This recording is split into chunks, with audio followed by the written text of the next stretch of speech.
मोदी जैसे हुकूमत के जुल्म के खिलाफ मैं तुमसे वादा कर रहा हूँ, 50 साल तक हम उनको रुलाएंगे जिन्होंने हमको रुलाया। 50 साल तक तुम जेल में डाले, हमने उनको जनता में लाके खड़ा कर दिया। तादाद नहीं, बेखौफ होकर हक के लिए आगे बढ़ो और कामयाबी हासिल करो। मोदी से बड़ा कोई झूठा पूरे भारत में नहीं है। वो बच्चे क्या किए बताओ, जो 5-5 साल से जेल में आज वो तमाम नौजवान, बताइए कोई इंसानियत है कि 5-5 साल तक बेल नहीं होती? आखिर तुम्हारे पास वो क्या फार्मूला है जो तुमको बेल मिल जाती और शिफा और ताहिर को, सैफी को, शर्जील को, उमर खालिद को नहीं मिलती? बताओ मुझे।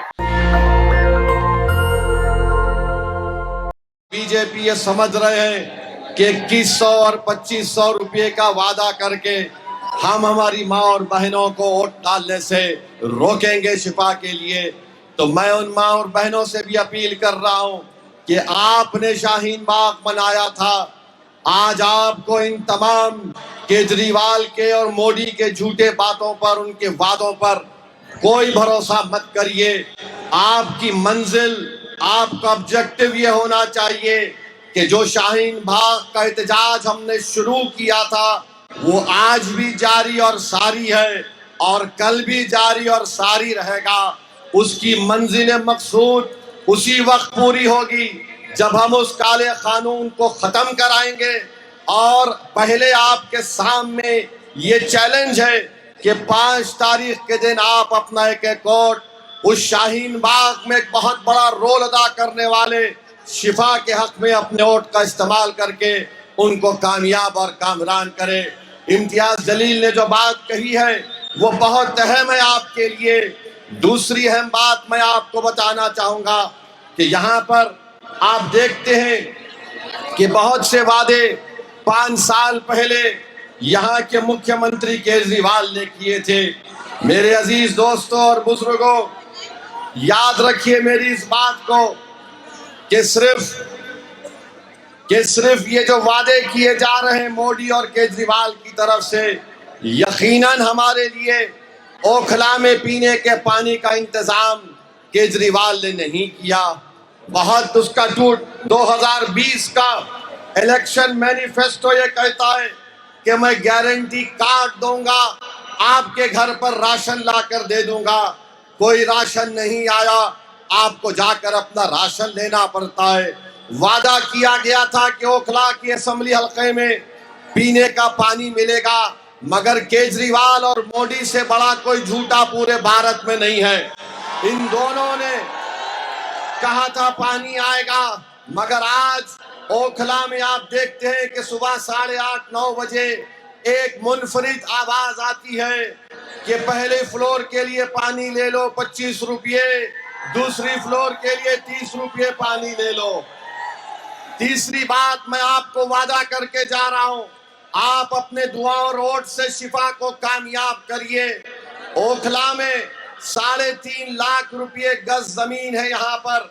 मैं जानता हूं कि यहाँ पर एक पिटीशन गैंग है, ओखला में एक पिटीशन गैंग है। कहीं पर लंटल पड़ता तो ये हजरत शैतान के एजेंट वहां पर पहुंच जाते हैं और इनके पास एक सिस्टम है कि हमको मलाई दो, एमसीडी को गुलाब जामुन हम दे देंगे और दूसरों को मैनेज कर लेंगे। आप शिफा को कामयाब करिए।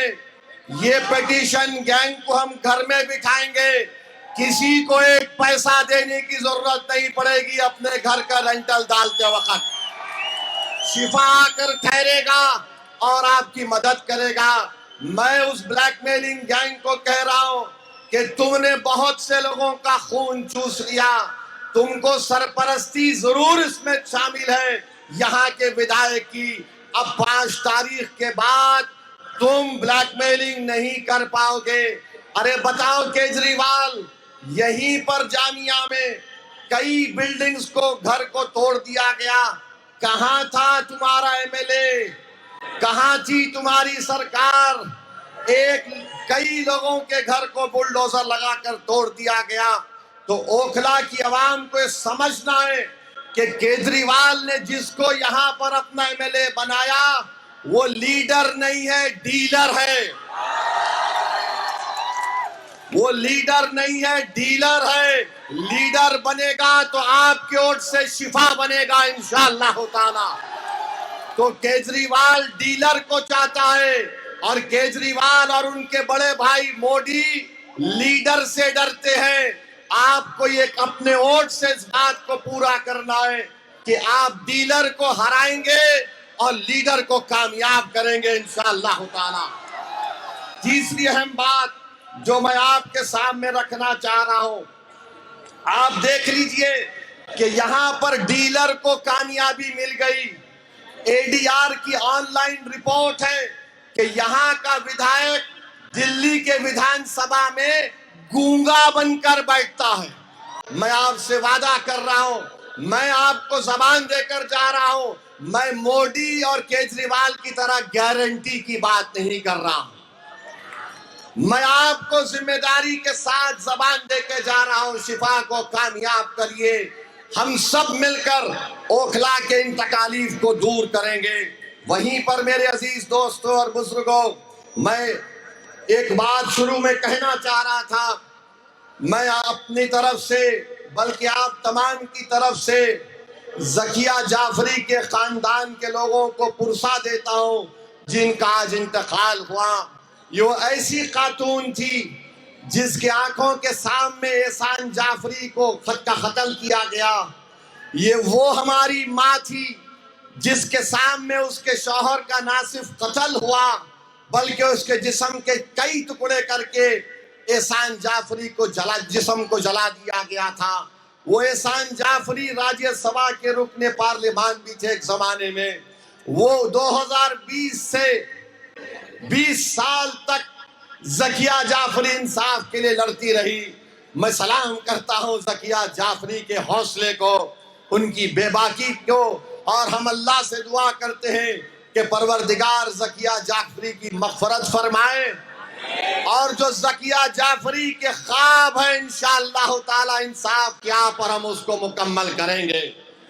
मेरे अजीज दोस्तों और बुजुर्गों, वहीं पर मैं आपको बताना चाह रहा हूं कि 1,32,000 मेजॉरिटी 1,32,000 वोट लेकर डीलर साहब कामयाब हुए। केजरीवाल के पास फुल मेजॉरिटी की गवर्नमेंट और पूरी दुनिया में बाजा बजाता, मैंने दिल्ली में ये कर दिया, स्कूल बना दिया, क्या क्या एक एक बात। अरे तेरे वादों के सामने तो जन्नत शद्दाद भी कमजोर नजर आएगी। कुछ नहीं किया। मुख्यमंत्री केजरीवाल का, डीलर का मुख्यमंत्री, मगर उसके बावजूद भी खुला में कुछ काम नहीं होता है। तो आज जो लोग आकर कहते नहीं रूलिंग पार्टी का साथ दो, रूलिंग पार्टी का साथ 2 मर्तबा दिए तो ठेंगा मिला, कुछ नहीं मिला। तो मेरे भाई आपको CAA का प्रोटेस्ट को कामयाब दिखाने के लिए और उसकी मुखालिफत करने वालों के नापाक अज़ाइम को शिकस्त देने के लिए, ओखला की तरक्की के लिए, आपकी एक आजाद सियासी आवाज को दिल्ली के असेंबली में भिजाने के लिए मेरी आप तमाम से पुरजोर अपील है कि आप शिफा को कामयाब करिए। वहीं पर मेरे अजीज दोस्तों और बुजुर्गों, लोग आपसे बोलेंगे 70 में 2 सीट लड़के तुम क्या कर लोगे ओवैसी। अगर कर अल्लाह ने चाहा किसी की सरकार बनाने के लिए शिफा और ताहिर की जरूरत पड़ेगी तो इंशाअल्लाह ताला यही इस मुकाम पर बैठकर आपके दरमियान में आकर आपसे इजाजत लेकर फैसला लिया जाएगा इंशाअल्लाह ताला। और हम तो चाहते हैं कि अल्लाह वो दिन दिखा दे कि जो लोग बोलते हैं रूलिंग पार्टी को वोट दिए तो क्या होता है। अरे रूलिंग पार्टी ने क्या खाक किया, 2 मर्तबा फुल मेजॉरिटी की गवर्नमेंट आई मगर कुछ नहीं हुआ। मेरे अजीज दोस्तों और बुजुर्गों, फिर आप जानते हैं कि एक और मसला है, एक अहम मसला है।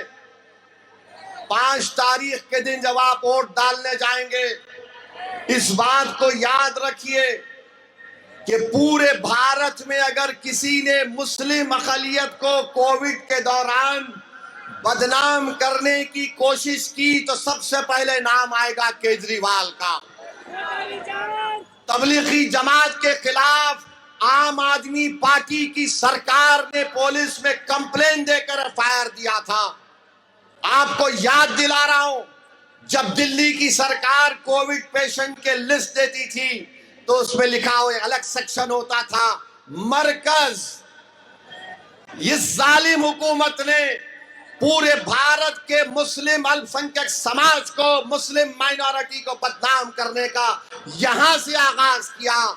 जब 5 तारीख को आप जाएंगे तो याद रखिए, अपना वोट उस पार्टी के हक में आप नहीं दे सकते जिसने आपको सुपर स्प्रेडर का नाम दिया था। बाद में कोर्ट ने उसके इस इल्जाम को खारिज किया। हम सुपर स्प्रेडर नहीं थे, ये वर्ल्ड वाइड पूरी दुनिया में कोविड फैल चुका था, मगर केजरीवाल ने यहां पर मुसलमानों को बदनाम करने के लिए सुपर स्प्रेडर का केस बुक करवाया। मैं केजरीवाल से पूछना चाहता हूं और उनके यहां पर जो बड़े चमचे हैं उनसे भी जानना चाहता हूं, जब तुमने मुसलमानों के खिलाफ कंप्लेन करवाई तो यही आपके जामे मिलिया का एक डॉक्टरेट का स्टूडेंट है जिसका नाम मिनाजुद्दीन है। मिनाजुद्दीन को पुलिस ने अंदर घुसकर मारा, मिनाजुद्दीन की आंख चले गई। क्या केजरीवाल ने या फिर डीलर ने मिनाजुद्दीन को मारने वालों के खिलाफ एफआईआर कराया? आप जवाब दीजिए मुझे। मिनाजुद्दीन की आंख गई थी जो जामे मिलिया का स्टूडेंट था, क्या कंप्लेन कराया? नहीं कराया। वीडियो दिल्ली दंगों का है, एक फैजान है, वसीम है, 3 लड़के जमीन पर लेटे हैं, उनको मार कर कहा जा रहा है कि पढ़ो कौमी तराना। वसीम मर गया, क्या केजरीवाल ने वसीम की मौत के खिलाफ एफआईआर कराया? नहीं कराया मेरे भाई, नहीं करवाया। और फिर हमको ये बताओ डीलर, तुमको दूल्हे भाई बहुत याद आते हैं। मैं जानता हूं मैं तुम्हारे जैसे लोगों का भाईजान हूं, मगर ये तो बताओ, नहीं सुनिए, ये तो बताइए, ये सब चीजें हो रही थी तो आप क्या खामोश बैठे थे? क्या कर रहे थे आप? और फिर आप जानते कि 18 महीने से दिल्ली में वक्फ की कमेटी नहीं बनाई गई। वक्फ की कमेटी केजरीवाल नहीं बनाया तो उसका नतीजा ये निकला कि मोदी ने अपने एक ऑफिसर को नामजद करके, नॉमिनेट करके पुरानी दिल्ली के ईदगाह के अंदर कब्जा हो गया। क्यों नहीं बनाया केजरीवाल ने वक्फ की कमेटी? अभी मुदस्सिर भाई बता रहे थे कि कई जायदादें खत्म होकर रह गई दिल्ली वक्फ बोर्ड की। कौन उसका जिम्मेदार है बताइए आप? और फिर यहां के मुकामी विधायक पर जो चार्जशीट में इल्जाम है, चार्जशीट में इल्जाम यह है कि जब दिल्ली के दंगे हुए थे तो केजरीवाल के ईमा पर यहां का विधायक जो उस वक्त वक्फ बोर्ड का चेयरमैन नहीं था, इसने आवाम से कहा कि हमको डोनेशन दो। पैसा लिया ये बताने के लिए कि केजरीवाल की सरकार कुछ करेगी। ये चार्जशीट कह रही है कि ना उस वक्त वक्फ बोर्ड था, ना उस वक्त सरकार थी और उन्होंने उस पैसे का बेजा इस्तेमाल किया। अब बताइए आप, इल्जाम हम पर लगाते हैं, गालियां हमको देते हैं कि केजरीवाल कुछ करना चाहता था, केजरीवाल ने कुछ नहीं किया। मेरे अजीज दोस्तों और बुजुर्गों, आपको, कौम और मिल्लत को एक लीडर चाहिए, एक बेबाक आवाज चाहिए जो बेनफ्स होकर आपके लिए काम करे, अवाम के लिए काम करे, अवाम की तकलीफ को अपनी तकलीफ समझे। 10 साल एक लंबा अरसा ओखला की अवाम ने दे दिया, अब दोबारा इनको मौका मत दीजिए। एक नए दौर का हम आगाज करेंगे। मेरे अजीज दोस्तों और बुजुर्गों, शिफा क्या कोई लैंड पे कब्जा करके जेल में गया? क्या शिफा किसी का पैसा खाकर जेल में गया? क्या शिफा किसी को मारकर जेल में गया? शिफा किस लिए गया? शिफा आपके लिए जेल में है 5 साल से। शिफा इंसाफ की सरबुलंदी के लिए जेल में है। शिफा मासूम है, और इंशाअल्लाह ताला अल्लाह ने चाहा तो इंसाफ होगा। मगर मेरे भाई, आपसे मैं अपील कर रहा हूं कि आप अपने वोट का सही इस्तेमाल करिए। डरने और घबराने की बात नहीं है, बेबाकी के साथ आपको आगे बढ़ना है। अब मुझे एक बात, मेरे एक सवाल का जवाब दीजिए। मुझे गालियां दी जाती हैं, क्या असदुद्दीन ओवैसी ने आरएसएस को खत लिखा था या केजरीवाल ने लव लेटर लिखा था? केजरीवाल लव लेटर लिखे मोहन भागवत को? लिखे नहीं लिखे? क्या लिखे? डियर मोहन भागवत। आपके बड़े अब्बू हैं, हमको नहीं मालूम था। चचा हैं आपके, शायद ताया होंगे। मोहन भागवत को लिख रहे माय डियर। डियर, अब सब डियर मालूम हो गया हमको। मोहन भागवत को लव लेटर लिख रहे हैं केजरीवाल, और डीलर की जबान बंद है। डीलर की जबान बंद है क्योंकि लीडर नहीं है। मेरे अजीज दोस्तों और बुजुर्गों, इसीलिए हम आपसे अपील कर रहे हैं कि आप अपने के कोर्ट का सही इस्तेमाल करिए। यहाँ पर बहुत से मसले मसाइल हैं, बहुत सी तकालीफ है। हम जब आज जुमे के दिन नमाज पढ़ के शिफा के घर को गए, मैं आपको बताना चाहूंगा कि जब हम घर को गए तो मुझसे एक आवाज आई कि ओवैसी साहब यहाँ पर आइए। छोटा सा कमरा मैं पलट कर देखा तो एक ज़ईफ मोहतरमा खड़ी हुई है। शिफा ने कहा कि आइए, मेरी अम्मा है, मेरी वालदा है। हम गए, हम बड़ी इज्जत के साथ झुककर उनसे मिले। सुनो नौजवानों, ये बात आपको सुनना पड़ेगा मेरी माँ और बहनों। उस ज़ईफ माँ ने कहा कि असदुद्दीन ओवैसी जब शिफा घर को आया 5 साल के बाद, तो मैं उसको देखकर पहचानी नहीं। मैंने कहा क्यों? कहा मेरे बच्चे की दाढ़ी वाइट हो गई। मेरे बच्चे की दाढ़ी वाइट हो गई और माँ के आंख में आंसू आ गए। और उस माँ ने मुझसे कहा, मेरा हाथ पकड़कर कहा कि मुझसे वादा करो कि मैं इस दुनिया में चंद दिनों की मेहमान हूं। मैं इस दुनिया से चले जाने से पहले शिफा मेरे पास आ जाए। मेरे भाई, वो माँ मुझसे नहीं, ओखला की आवाम से पैगाम दे रही थी। बताओ, अगर वो तुम्हारी माँ होती, एक औलाद के पेशानी पे अगर बल आता है तो दुनिया में कोई नहीं पहचानता। बीवी भी कम पहचान पाती। एक माँ एक नजर में पहचान लेती है कि मेरे बेटे के दिल और दिमाग पे क्या तकलीफ गुजर रही है। वो माँ देखकर कह रही है कि मैं पहले देखे तो पहचान नहीं पाई, मेरे बेटे की दाढ़ी सफेद हो गई। मेरे भाई, जिसने हमारे भाई को, जिसने हमारी माँ को रुलाया, तुम एक मर्तबा 5 तारीख को अपने इत्तेहाद की ताकत और कुव्वत पर शिफा को कामयाब करो। मैं तुमसे वादा कर रहा हूं, 50 साल तक हम उनको रुलाएंगे जिन्होंने हमको रुलाया 50 साल तक।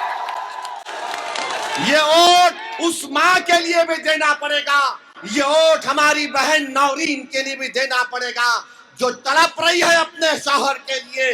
वो बच्चे क्या किए बताओ, जो 5-5 साल से जेल में, आज वो तमाम नौजवान। Process has become the dam punishment. ऐसे मेरे भाई, ये पैगाम देना पड़ेगा, उन हुकूमतों को पैगाम देना पड़ेगा जिन्होंने उस गंदे कानून में हमारे बेटे और हमारे भाइयों को जेल में डाल दिया। बताइए, कोई इंसानियत है कि 5-5 साल तक बेल नहीं होती? केजरीवाल, मैं तुझसे पूछ रहा हूं, ओखला के एमएलए, मैं तुझसे पूछ रहा हूं, सिसोदिया, मैं तुझसे पूछ रहा हूं, जैन, मैं तुझसे पूछ रहा हूं, बताओ तुम्हारे पास वो कौन सा फार्मूला है कि तुमको केजरीवाल को 6 महीने में बेल हो गई, सिसोदिया को 15 महीने में हो गई, यहाँ के विधायक को 2-2 मर्तबा गए बेल हो गई। आखिर तुम्हारे पास वो क्या फार्मूला है जो तुमको बेल मिल जाती है और शिफा और ताहिर को, सैफी को, शर्जील को, उमर खालिद को नहीं मिलती? बताओ मुझे। सुनो ओखला की आवाम, उनको बेल मिल जाती है, मुझे क्यों नहीं मिलती? उनकी माँ खुश हो जाती है, उनकी पत्नियां खुश हो जाती हैं, उनकी औलाद खुश हो जाती है। तो शिफा और ये तमाम बच्चों ने क्या गुनाह किया था कि हमारी बेल नहीं होती है? क्यों नहीं होती? और फैसला आपको करना है। मैं तुमको पैगाम देके जा रहा हूं कि 5 तारीख के दिन जेल का बदला ओट है, जेल का बदला ओट है। और वोट पड़ेगा शिफा के लिए, वोट पड़ेगा ओखला के लिए, वोट पड़ेगा मोदी जैसे हुकूमत के जुल्म के खिलाफ, वोट पड़ेगा केजरीवाल के जालिमाना फैसलों के खिलाफ, वोट पड़ेगा यहाँ के एमएलए की तमाम बदकारियों को, उनकी नाकामियों के खिलाफ। बताइए आप, उनको बेल हो जाती है, मुख्यमंत्री है मगर केजरीवाल जेल में है। ये 5 साल से अभी भी जो पेरोल पर आया है वो जुडिशियल कस्टडी है, बेल नहीं है वो। अगर बेल होती तो शिफा यहां खड़ा होता मेरे बाजू, और खड़े रहेगा इंशाअल्लाह ताला। अल्लाह खड़ा करेगा और आप खड़ा करेंगे इंशाअल्लाह ताला। आप खड़ा करेंगे ना शिफा को ओखला से? मेरे भाई हाथ उठाकर सोच कर जवाब दीजिए, और याद रखिए अगर आप गलती करेंगे तो क्या 5 साल तुम्हारा जमीर मलामत नहीं करेगा? क्या 5 साल तक तुमको हमारी बहन नौरीन के वो आंसू तुम्हारे दिलों पर असर नहीं करेंगे? मेरे भाई, ये हम तमाम के ऊपर एक कर्जा है शिफा का, हम तमाम पर कर्जा है सैफी का, हम तमाम पर कर्जा है ताहिर हुसैन का। और जो कोई भी जेल में है, जो डिसेंटर्स हैं, जमहूरियत में प्रोटेस्ट एक राइट है, फंडामेंटल राइट है। कोई जेल में डालकर अगर ये समझ रहा है कि हम भूल जाएंगे शिफा को, हम भूल जाएंगे ताहिर को, तो सब लोग गलती कर रहे हैं। तुम जेल में डाले, हमने उनको जनता में लाके खड़ा कर दिया। अब ये अदालत आपकी है, जज आप हैं, फैसला आपको सुनाना पड़ेगा 5 तारीख के दिन। मेरे अजीज दोस्तों और बुजुर्गों, मैं आपके थालियों का मोहताज नहीं हूं। मैं सिर्फ आपसे अपील कर रहा हूं कि मुत्तहिदा तौर पर अपने वोट का इस्तेमाल करो। आप 10 साल आपने देख लिया, 10 साल बीजेपी के देख लिए, 10 साल केजरीवाल के देख लिए। मेरे अजीज दोस्तों और बुजुर्गों, हमारे पास एक ही ऑप्शन है कि हम अपनी पार्टी के दोनों कैंडिडेट्स को कामयाब करवाएं। उनकी कामयाबी होगी, ताहिर और शिफा जब जीतकर विधानसभा में जाएंगे, आप सोचो कितनी खुशी हमको, आपको और सारी दुनिया के इंसाफ पसंद लोगों को होगी। अगर कोई ये डीलर के लोग बोलेंगे ए 2 जीत के गए तो क्या होता 70 में, अरे दीवाने, जंगल में 2 शेर, जंगल में 2 शेर सबके लिए काफी हो जाएंगे। लोगों ने समझा कि इम्तियाज को हराएंगे औरंगाबाद से। मैंने कहा इंशाअल्लाह ताला, इम्तियाज मेरे साथ थे तो इम्तियाज जरा रोकते थे मुझे, ए असद भाई, ए असद भाई, जरा जरा।